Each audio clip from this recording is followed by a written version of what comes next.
J'ai raison de te suivre partout où tu iras. J'ai raison de m'accrocher à toi. Dans ma vie sur la terre, seule ta grâce me suffit. J'ai raison de m'accrocher à toi. Nous sommes dans Marc au chapitre 5.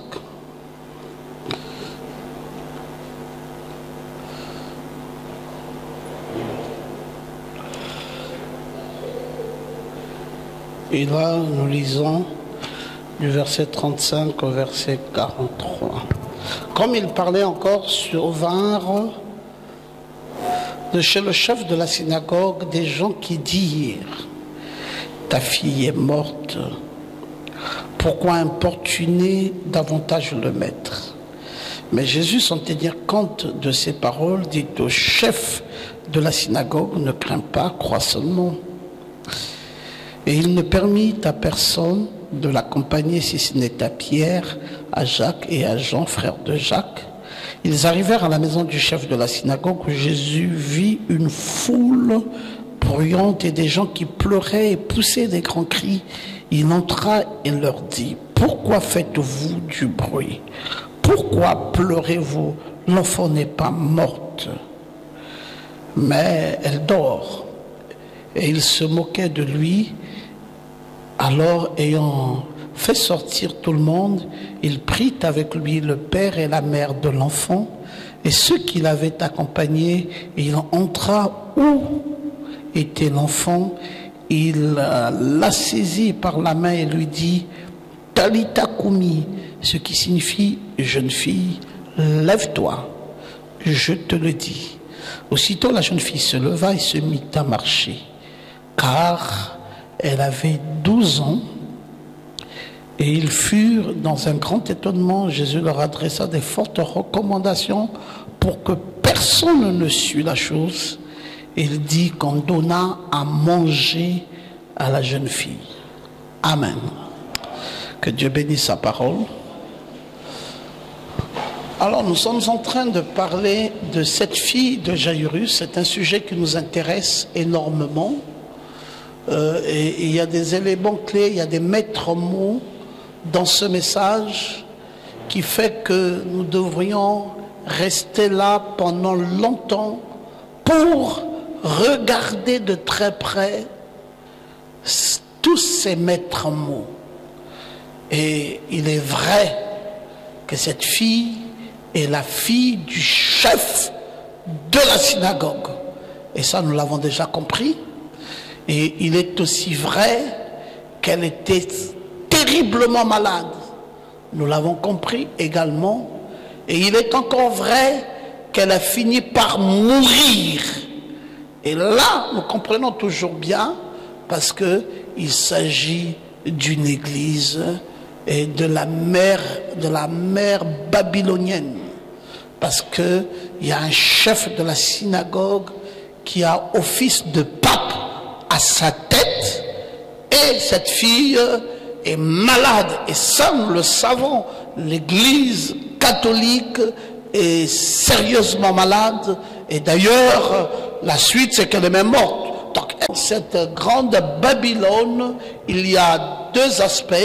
Il y a un côté qui est le système, qui est un credo, un dogme qui ne se relèvera plus jamais. Et il y a des personnes physiques au sein de cette grande congrégation qui, elles, certains d'entre eux auront la grâce de se relever. Et cette fille est dans le deuxième volet. Elle a ressuscité, mais la précision de taille qui nous est donnée sur elle, c'est qu'elle avait 12 ans. Et nous avons dit que ces 12 ans nous rappellent plein de choses. Nous rappellent les 12 apôtres, nous rappellent les 12 tribus des enfants d'Israël, mais nous rappellent aussi les 12 constellations. Et ces 12 constellations qui ensemble font l'Église. Parce que de Vierge à Lyon, on nous parle de la première et de la seconde venue de Christ. Bon, et nous avons vu que la maladie de cette jeune fille de 12 ans part donc dans cette constellation allant de Vierge à Lion. Et hier ou avant-hier, je me suis attardé à parler sur le tout premier signe qui est le signe de la Vierge. Et je n'avais pas fini, je dois vous parler du deuxième signe qui est le signe de Balance, parce que c'était le deuxième signe de la constellation, des 12 constellations des signes de zodiaque. Alors, elle est malade. Jésus comprend ça très bien. Et Jésus dit qu'il faut lui apporter de l'aide. Parce que son père est tourmenté de savoir que sa fille est malade. Et il a compris qu'en ce moment précis, il n'y a que Jésus seul qui peut apporter la solution à ce grave problème qui se présentait devant eux. Et je crois aussi que quand on est devant un problème sérieux, il n'y a que Jésus seul qui peut apporter la solution. On ne peut pas avoir des solutions hors de Jésus. C'est pas possible. La solution, c'est Jésus seul qui apporte la solution. Donc, ce monsieur avait effectivement frappé à la bonne porte parce que il a su que ses collègues de service, il a su que toute son équipe dans la synagogue où il servait n'était plus capable d'apporter une quelconque solution pour cette fille cruellement malade. Mais il a su que Jésus pouvait effectivement apporter la solution. Mais Jésus apporte la solution parce qu'il est lui-même la solution. Est-ce que vous dites amen à ça? Il est lui-même la solution. Et cette solution de cette jeune fille, c'est toi, c'est la solution que Dieu t'apporte à toi aussi, maintenant même que tu es ici. Dieu ne te laissera pas tomber, Dieu se souviendra de toi. Est-ce que tu peux dire amen? Maintenant, si tu es de la constellation Balance, ça veut dire que tu es né en septembre, on va dire ça comme ça. En septembre, tu es Balance, n'est-ce pas? Octobre, tu es Balance. Ou septembre, tu es Vierge, octobre, tu es Balance. Ok, d'accord. Prenons ça comme ça, parce que novembre, tu es quoi? Tu es Scorpion et décembre, tu es Sagittaire. Oui, c'est vrai que ça part parfois du 25 et ça balance jusqu'au prochain mois. Et la grande partie du mois est celle dont nous citons maintenant. Bon, est-ce que tu es Balance? Mets-toi un peu debout que je te voie.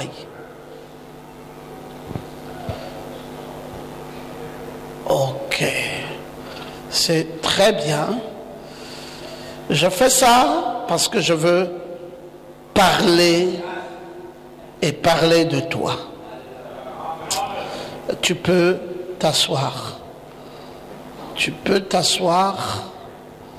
Oui, on n'est pas Balance et ne pas penser qu'on a des soucis. On a des soucis.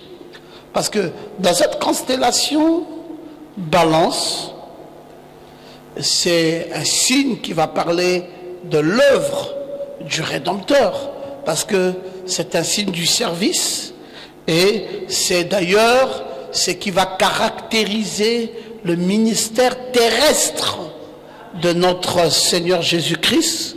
Et il va y avoir un patriarche dans cette case de la balance qu'on appelle Aser. Et Aser était bien le patriarche qui œuvrait au nord. Il avait à sa compagnie Dan et Nephtali. Et dans le naturel, après une courte période de l'évangile, l'évangile est passé de l'est directement, s'est projeté au nord. Et au nord, la civilisation également a dû voyager avec l'évangile, parce que Frère Branham nous dit que si vous voulez comprendre la civilisation, c'est très facile, il suffit de savoir comment l'évangile a voyagé, parce que la civilisation a voyagé dans la même direction que l'évangile. Donc, c'est un ministère qui se déroule sous le signe de la balance. Un ministère qui a pour but de libérer les élus enchaînés sous la puissance de l'ennemi. Le ministère de Jésus n'est pas comme le ministère de tout le monde. C'est un ministère singulier, et la particularité ou la spécificité du ministère de Jésus, c'est que c'est un ministère qui a pour vocation la délivrance des personnes enchaînées par la puissance de l'ennemi. Et cet élan de cœur qui navigue sous ce signe expliquerait aujourd'hui l'état d'esprit de toutes les personnes nées sous cette constellation. Ça veut dire que ces personnes-là sont effectivement des gens qui souffrent de voir les autres enchaînés et cherchent des voies et moyens pour pouvoir apporter de l'aide à ces personnes enchaînées afin qu'elles soient complètement délivrées. Et vous allez voir que ça pèserait énormément sur vous et sur même la condition de votre vie, parce que chaque fois vous avez ce souci permanent de dire: il y a cette personne qui est attachée par la puissance de l'ennemi et il faut que nous l'aidions. Et vous avez tendance à aider, mais même à aider de façon très sacrificielle. Aser, le 8e fils de Jacob, parce que Aser est né de Zilpa, son nom signifie béni. Alors quand vous constatez que vous n'êtes pas béni, ça veut dire que vous avez vous-même été pris par le piège de la même puissance démoniaque qui a œuvré tout le temps où Jésus allait à la quête de la délivrance de plusieurs personnes. Et vous, qui êtes supposés être des bénis, vous voici maintenant vivant dans une condition où la bénédiction vous a complètement échappé. Que doit-on faire? Mais on doit vous réclamer à la bénédiction.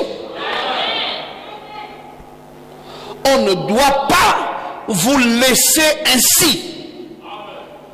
On doit réclamer votre vie. Hein, c'était qui les balance ici? Il y avait la sœur... oui, j'ai vu Ruth Or, j'ai vu Naza, j'ai vu la sœur Anicette. J'ai vu Garchom aussi. J'ai même vu là-bas le frère Arnaud. Alors, tu es béni. Dis Amen. Parce que tu es un Aser, tu es le 8e de Zilpa et de Jacob, dans une constellation du Nord, et béni. Bon, maintenant, pourquoi est-ce que tu vas constater que par après ta vie n'est pas bénie? C'est que l'ennemi est passé par là. Chaque fois que l'ennemi doit arracher quelque chose de ta vie pour t'empêcher d'être ce que tu devras être, Dieu est capable de restaurer cette chose. Chaque fois que l'ennemi se mettra sur ta voie et viendra t'escrinter, Dieu est capable de venir dans la même voie et venir te rétablir. Je veux que tu dises amen et que tu le dises bien. Et tu dois te considérer comme une personne bénie. Tu dois refuser que l'ennemi t'inculque la maladie. Tu dois refuser que l'ennemi t'inculque la souffrance. Tu dois refuser que l'ennemi t'inculque la pauvreté. Tu dois refuser que l'ennemi t'inculque la misère. Parce que tu as une vie attachée à la bénédiction. Mais là, c'est valable pour chacun d'entre nous ici. Quand Dieu a dit que tu es béni, qui peut venir dire le contraire de ce que Dieu aura prononcé pour ta vie? Satan n'est qu'un simple petit rusé qui viendra nous faire croire des choses qui ne sont pas toujours vraies. L'Éternel a dit que Aser est béni. Et moi je dis que toi tu es béni. Et maintenant que tu es béni, parce que tu as un ministère complet, le travail de Jésus dans son ministère terrestre a tenu les deux hommes, l'alpha et l'oméga. Hein, vous voyez, c'était le ministère du Fils de l'homme époux. Et c'était sous la balance. Il a continué jusqu'à atteindre la plénitude de la puissance dans l'âge oméga. La plénitude de la puissance. Maintenant le diable viendra te matraquer pour dire que cette bénédiction ne doit pas être là. Mais ce soir, nous allons faire comme Jésus, qui a traversé les montagnes, traversé les vallées, traversé les rues, est allé jusque dans la maison de la fille de Jairus et a intimé l'ordre à la mort de lâcher prise. Vous savez, Jésus dans la maison de Jairus, il a dit Talita Koumi. C'est ça qu'il avait dit, n'est-ce pas? Mais il avait parlé quelle langue? Ce n'était pas le grec, ce n'était pas l'hébreu. Jésus venait de parler l'araméen. Mais pourquoi va-t-il parler l'araméen? Il parle l'araméen parce que Jairus lui-même et sa femme sont des araméens. Et il leur avait dit, venez avec moi et entrez avec moi dans la chambre où se trouve la fille morte. Quand ils y sont rentrés, Jairus a dit, il y a les pleurs dehors, il y a un remue-ménage dehors, et ce monsieur-ci dit qu'il rentre avec nous. Maintenant, si nous sortons d'ici sans résultat, que diront les gens de l'extérieur? Déjà qu'il a scindé le monde, il a laissé les autres disciples, il n'en a pris que 3. Et dans notre famille, il a oublié tout ce qui était là. Il a pris le père et la mère de l'enfant. Il dit, vous seuls, entrez ici. Il pouvait dire à cette fille, dans la langue hébraïque, de se relever de là et d'être guéri. Mais Jésus dit, si j'emploie une langue que ces gens-là ne parlent pas, ils ne comprendront pas ce que j'aurais dit. Et si je parle leur langue alors qu'ils savent que je ne parle pas habituellement leur langue, ça va augmenter leur foi. Alléluia. Alors Jésus décide à ce moment précis de parler une langue qui va les étonner. Et quand Jésus parle la langue dont eux savaient que Jésus ne pouvait pas parler, ils regardent Jésus comme ça pour dire, mais qui est cet homme qui peut dire des choses que nous pouvons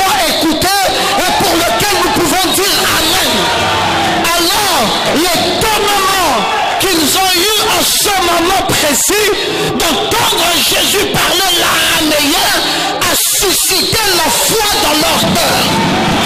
Vous savez, l'étonnement que Dieu fait parfois dans notre vie pour susciter la foi en nous, c'est qu'il vient nous dire des choses que nous seuls connaissons. Et quand Jésus vient te dire une chose que toi seul connais, alors ça crée en toi l'étonnement. Et tu te dis, mais c'est pas possible. Comment a-t-il su en ce moment précis que tel est mon besoin? Comment a-t-il su qu'en ce moment précis que telle est la chose que je voulais entendre? Alors tout de suite, l'étonnement s'est créé et la foi s'est produite. Je dis dans le nom de Jésus-Christ, c'est le même étonnement qui se produira et la même foi qui se suscitera. Parce que Dieu n'est pas venu maintenant pour te laisser tel que tu es. Dieu est venu pour qu'il te prenne de là où tu es et qu'il fasse son miracle dans ta vie.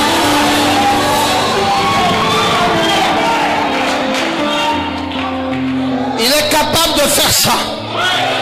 Il est capable de transcender. Il est capable de parler une langue que lui-même ne connaît pas, mais que toi tu connais. Il est capable d'utiliser ton langage pour susciter la foi dans ton cœur. Et il est venu et il a dit, Talita Koumi. Alors Jairus était perdu. Il a regardé sa femme pour dire, est-ce que c'est toi qui lui as dit? La femme aussi regarde le mari, dit, est-ce que c'est pas toi qui lui as dit? Et même le bébé qui était déjà dans une quelconque dimension a entendu une vibration de voix qui ne lui disait pas dors encore, mais qui lui disait, jeune fille, lève-toi. Vous savez mes frères, il y a des conditions où Jésus ne négocie pas. Il y a des conditions où Jésus vient et il te dit exactement de prendre la chose dont tu as besoin.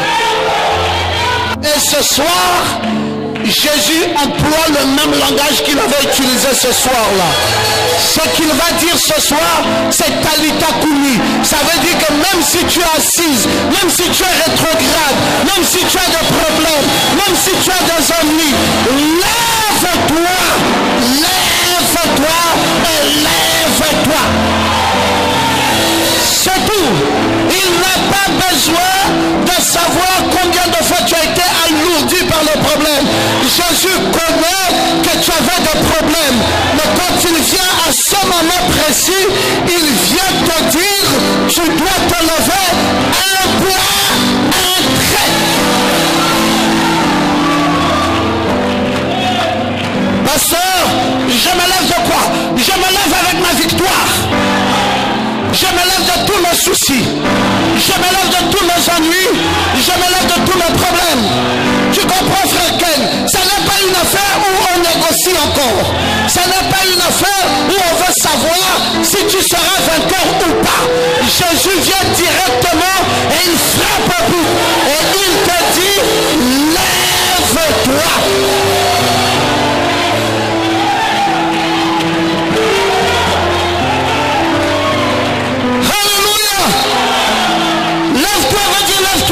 Ça veut dire que même la mort doit lâcher, même la souffrance doit lâcher, même les démons doivent lâcher, même les problèmes doivent lâcher, même les difficultés doivent lâcher. Lève-toi, va dire, lève-toi. C'est fini, c'est réglé. Hey! Le monsieur regarde. Il dit, c'est quoi c'est ça que je vois? Mais tu vois ce que tu vois. Il y a un Dieu qui est présent dans ce rendez-vous de ce soir. Ce Dieu-là t'avait béni avant la fondation du monde. Ce Dieu-là savait que tu vivras. Maintenant, la mort est venue court-circuiter la vie, mais Jésus vient parler dans le langage que toi tu peux saisir. Le langage que tu peux dire Amen. Le langage pour lequel tu peux dire, mais ça là, on dirait que j'avais déjà écouté ça quelque part. Vous savez, quand vous j'entendais quelqu'un dire Amen, ça veut dire que c'est comme quelque chose que je connaissais avant. C'est simplement comme un rappel. C'est comme quelque chose que j'avais entendu. Mais parfois, tu te demandes, mais j'avais entendu ça où? Tu avais entendu ça quand tu étais dans ta voiture. Tu avais entendu ça. Alléluia. Praise the Lord. Tu avais entendu ça quand tu avais de l'argent. Mais pasteur, quand est-ce que j'ai eu de l'argent? Mais comment peux-tu reconnaître ce langage aujourd'hui? C'est que tu avais ça avant la fondation du monde. Amen. Comment cette jeune fille peut se rappeler qu'elle pouvait se lever? Mais c'est parce qu'elle était déjà levée un jour. Jésus ne peut pas dire une chose dont c'est impossible pour toi d'y arriver. Si Jésus te demande de te lever, c'est qu'un jour tu étais déjà levé.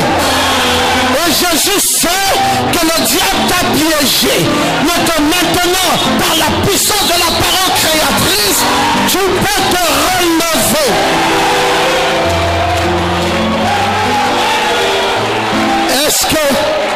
Est-ce que tu peux dire Amen? Oh non, pasteur, j'ai des soucis. Non, le souci, je m'en fous de ça. Je te dis une chose que tu connais. Je ne te dis pas autre chose. Tu étais déjà debout dans ta vie. Le diable est venu te court-circuiter. Mais Jésus vient te dire, lève-toi. Et à toi de te lever. À toi de dire merci Seigneur. À toi de glorifier ton Dieu. À toi de l'exalter. Je ne sais pas mes frères. Le monsieur était dépassé. Il dit c'est pas possible. Je pensais qu'il fera comme tout le monde fait. Qu'il va commencer par faire des incantations. Qu'il va commencer à dire qu'on va d'abord chanter un cantique. Qu'il va commencer d'abord. Mais le monsieur va droit au but. Mais avec quelle assurance? Avec quelle détermination? Avec quel zèle? Mon frère, l'heure est arrivée où on ne se balade plus. On va droit au but. On te dit exactement la chose dont tu as besoin. Maintenant même, droit au but. Nous n'allons plus rester là tourner à rang. Jésus est entré, il n'a pas mis trop de temps dans cette chambre. Il est allé droit au but. Et moi aussi ce soir, je vais droit au but. Je dis quoi ce soir? Je dis ta situation, frère Ken, est réglée. Je te dis, j'insiste, ta situation est réglée. Oui, je te dis ça, mon frère, mon fils, je te le dis dans le nom de Jésus-Christ. Il n'y a rien, je ne veux pas passer par 3000 chemins. Il y a un Dieu qui parle du haut des cieux.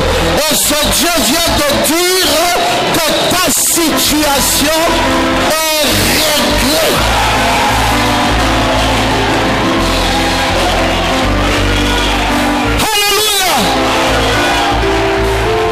Est-ce que vous croyez ça?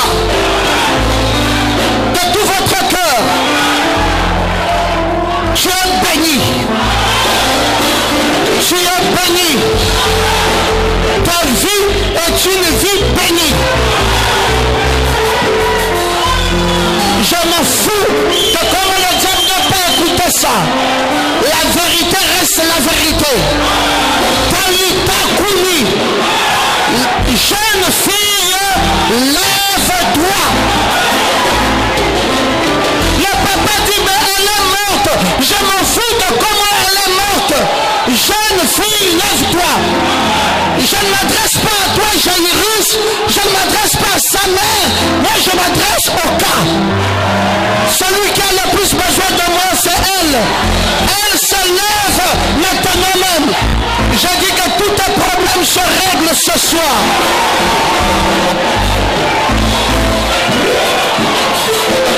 Alléluia. Litakumi. Jeune fille, je te le dis, lève-toi. Parce qu'on ne va jamais là pour faire quoi? Lève-toi et va régner.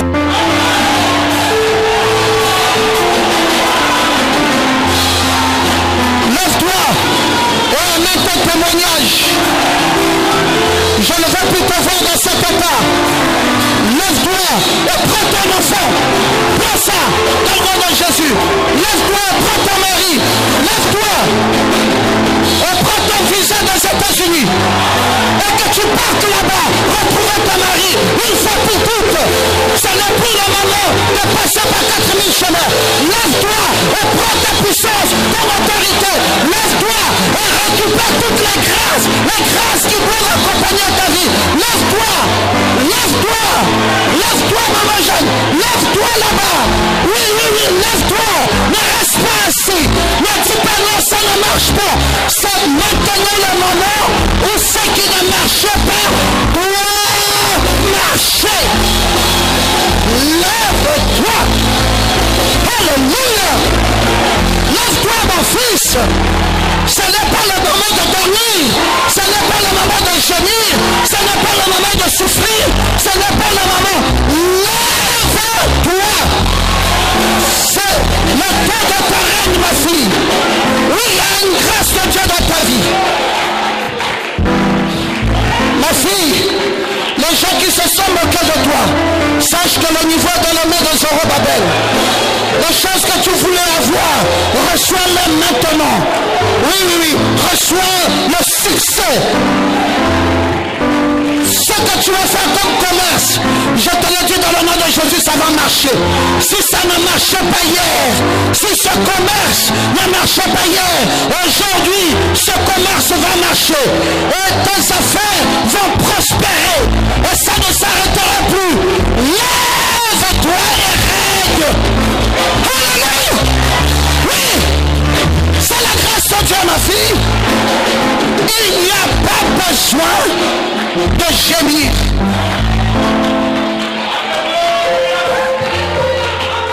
Vous avez dit amen? Écoutez mes frères.